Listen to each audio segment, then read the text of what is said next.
and welcome everyone. My name is Francesca. I am an interpreter working here at beautiful Pismo State Beach.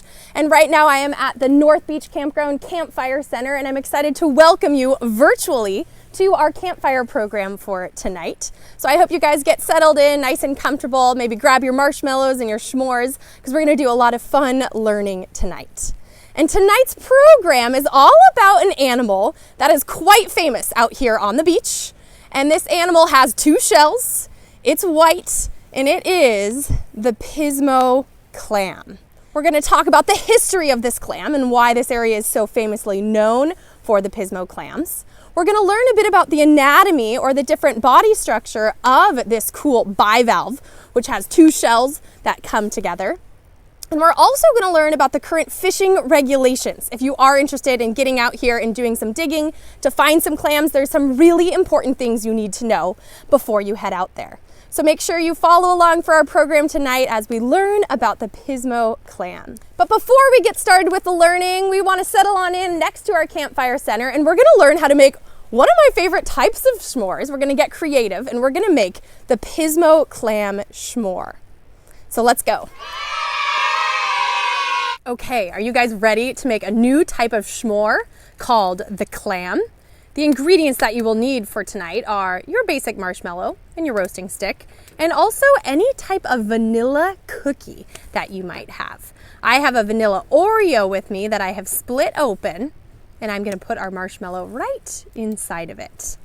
But before we make our s'more, the first step is to build your fire. Find a safe spot next to it. Have your parents nearby to help keep you safe, and get ready to start roasting. So we recommend using a long stick or a marshmallow roaster so you don't have to reach too close in, and put it just above the flame, enough to get enough heat to start cooking and roasting your marshmallow. And as you roast it, make sure you spin it. And if it does catch on fire, don't worry, you can just blow it out and put it back in. Depending on your liking of roasted level, I do like a little bit of brown, but I don't mind if it gets burnt.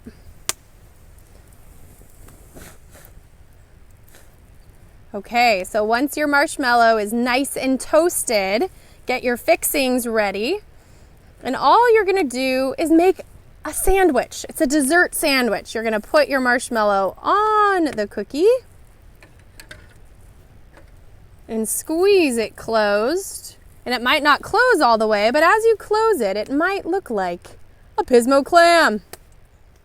Okay, now that you have built your clam s'more, all that's left to do is bite on in and enjoy it. Ready?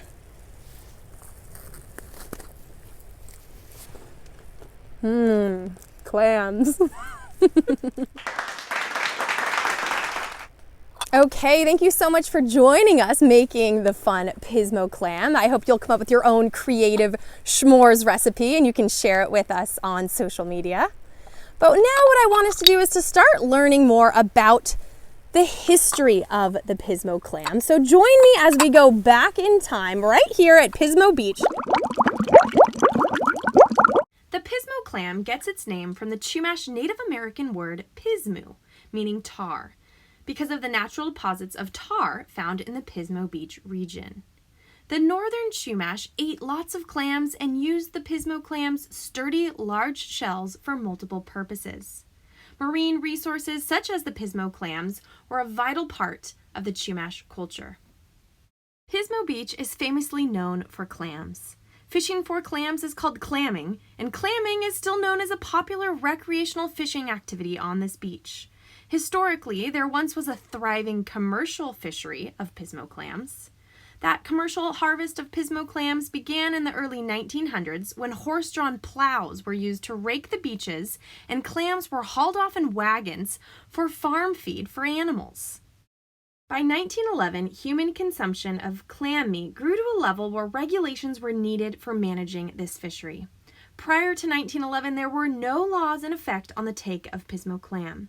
This historic table from the California Division of Fish and Game in 1950 shows how the laws changed over time, including the catch limit and minimum size limit. In 1947, the commercial fishery closed. Recreational clamming continued and is still practiced here in this area, and in just a moment we will review the current rules and regulations. The Pismo clam is a bivalve, which means two shells. The two symmetrical shells are hinged together at one end. The hinge is always pointed towards the surf and the open side towards the beach. The Pismo clam lives just beneath the surface of the sand, and during high tide, its siphon extends up to the surface. The sandy seawater is full of life, including microscopic plankton. The clam sucks the water in with its siphon, and the water passes over its gills where the food or plankton particles are removed. Once being filtered, the remaining water passes out of the animal through the excurrent siphon. The patterns and colors of individual shells can vary. Most are solid pale sandy color, but they can range to be a darker brown, and some even have dark brown lines radiating outward. The Pismo clam grows continuously throughout its life, and as it ages, the shell becomes both thicker and grows in diameter. Well, besides us humans, what are the other predators of the Pismo clam? All right, so what animal can you think of that lives under the water, that has really strong jaws, is known for having big teeth, being a top predator? It is a fish. But what I'm thinking of is actually the shark, and specifically leopard sharks and smaller sharks that live just off the breaking waves here. They stay quite small. This is about full grown. They can be 3 to 4 feet in length. And leopard sharks, they don't have big scary jaws like great white sharks or tiger sharks. They have small little mouths on the bottom of their bodies, which are perfectly adapted to be scooting around the sea floor and to come across a clam or a sand crab, or a small crustacean burrowed in the sand. They will chomp down the clam shell, break it open, and get inside to get the clam meat out. So besides sharks, other animals that like to eat the clams include round rays, which are a type of stingray living off our coastline, and they feed in the similar way that leopard sharks do, eating along the bottom. We also get a lot of marine mammals that might like to eat Pismo clams, including the famous sea otters. Sea otters are very clever. They will dive down to the bottom of the seafloor, pick up the clams, bring it back onto their belly, lay there and pound on the shells with a rock, which they use as a sophisticated tool to break open the shells and get to that meat on the inside. So besides the marine animals, there are also a lot of seabirds that have figured out how to eat Pismo clams. Now, a seagull wouldn't be able to pick up a huge full-sized clam, but we often see seagulls with small Pismo clams. They dig down, burrow, and get them with their beak, fly up in the sky, and to crack them open, these birds are so clever, they will drop the shells from quite a high distance up and drop them onto the rocky shoreline or even the hard-packed sandy shoreline to crack open the shells to get to the animal inside. So we have sharks, we have stingrays, we have sea otters, and also seabirds like the seagulls that will be eating Pismo clams. Okay, so number one, the first thing you need to know if you are interested in fishing for clams or any fish out here in the ocean or even our freshwater lagoon is you do need to have a California fishing license. Once you get your fishing license, the other thing you need to make sure you have with you is a measuring tool. Now, the measuring tool is a fixed gauge that has the measurements of a legal size Pismo clam already on it. And as you can see, the Pismo clam right here along the top of this measuring tool is 4.5 inches in diameter. So this tool has a lot of crazy other sides on it because it also has the California lobster, it has abalone and other fishing popular animals that people fish for all in this one multi-purpose tool. But for today, we're going to be looking at this measurement right here along the top. And what you do after you dig up your Pismo clam, you're going to quickly measure it just by sliding the measuring tool right along the diameter, the longest length of it.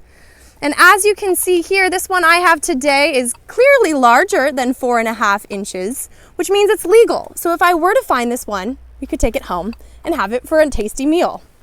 However, some you can look at just by gauging it, and that is definitely not legal size. But if we were to compare it on here, you would see, yeah, it's only about 1/3 or about 1/4 of the size of the legal one. So if you were to accidentally dig one of these up, the law is that you must rebury it right away, right back in that exact same hole that you dug it up from. And make sure you cover it back up so none of the birds swoop down to get it, because we want this little guy to survive. We want it to be able to reproduce and live to be legal size so we can come back in the future and fish for it.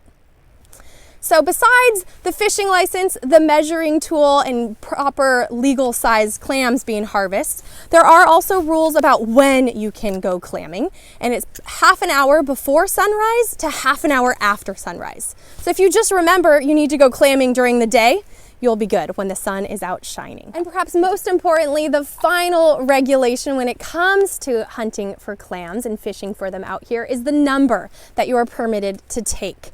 So like we said before, it's not sustainable for people to take as many as they want all at once. And we do have a daily catch limit, which limits people to only taking 10 clams. And remember, they must be the legal size. So if you have 10 clams, you have reached your daily limit and you need to come back the next day. Now, our park rangers and lifeguards and also the fish and wildlife officers are closely patrolling this beach to help protect the Pismo clams so that they can someday make a comeback and their population will be plentiful out here off our coastline. And if you happen to see someone that has way too many clams in their bucket or way too many undersized clams, you can help.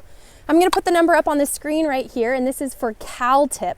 And this is a phone number that you can call. You can go onto their website too and check out the number that you can text. If you see something that just doesn't seem right to you, you can send an alert to the Fish and Wildlife officers and they will come out onto the beach to check out the potential violation. Okay, well, my fire is starting to burn out and we are reaching the end of our program here tonight. I want to thank you all so much for joining me virtually to learn about the Pismo clam. I hope the next time you come out to the beach, maybe you're digging up some clams, you'll remember what we talked about the rules and regulations, and hopefully you'll teach your family, your friends, and maybe even your social media networks about the Pismo clam rules and regulations so that we all can enjoy them in the future. So thank you so much for joining me. I hope you have a great night. And please take a moment to subscribe to our YouTube channel with the link listed here for more educational content from the Oceano Dunes District and from California state parks.